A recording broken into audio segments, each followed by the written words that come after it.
Alright, in this screencast we'll be looking at two methods of stock valuation. The first one being first in, first out, and then the second one being last in, first out. Now first in, first out simply means that the goods that are acquired first are sold first. As a matter of fact, if you have an opening balance before you purchase, you must ensure that all of the goods that you had in your opening balance or opening stock are sold before you start selling from your first purchases. Another way of saying it, goods furthest from the sales date are sold first. So let's continue. Now we have here January, and for the month of January you purchase 80 units at $25. Now so your balance would be 80 at 25, or 80 multiplied by 25, that will give you 2,000. In February you sold 65 units at $30. That has a total sales value of $19.50. Now stock is valued at cost price, okay? So we are selling the 65 units and we're using it at the cost price of the balance that we have on hand.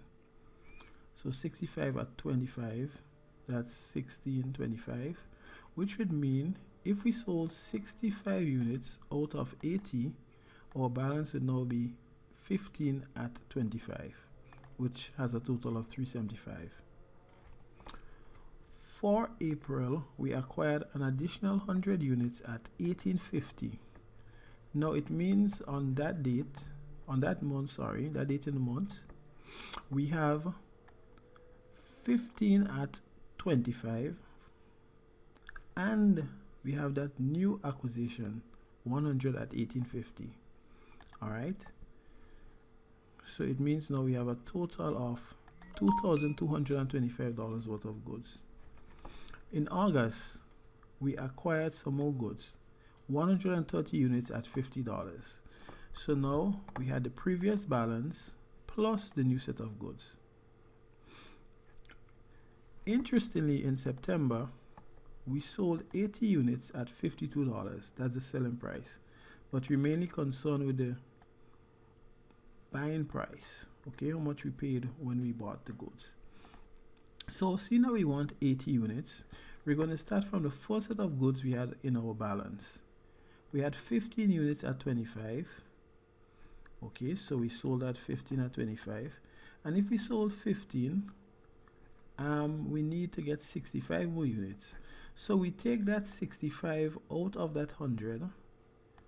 Okay, so we have 65 at $18.50, which would mean now if we sold 65 out of this 100, our balance now would be 35 at $18.50 and the 130 at $50 that we didn't touch at all. Alright, so our balance would be 7147.5. In December, we also sold more goods, 150 units at $65. That's the selling price. Now let's see how we amass that total. Firstly, we're going to sell the first set of goods in our balance, which at this point is 35 at $18.50. all right, next we're going to see what amount is needed so that we can have that 150. If we sold 35, it means now we need to get an additional 115 units. So we're going to take 150 units from what we have now left in stock. That would be 130. We take away 115 from it, leaving 15 units as the balance. All right, this takes care of the first part of the problem.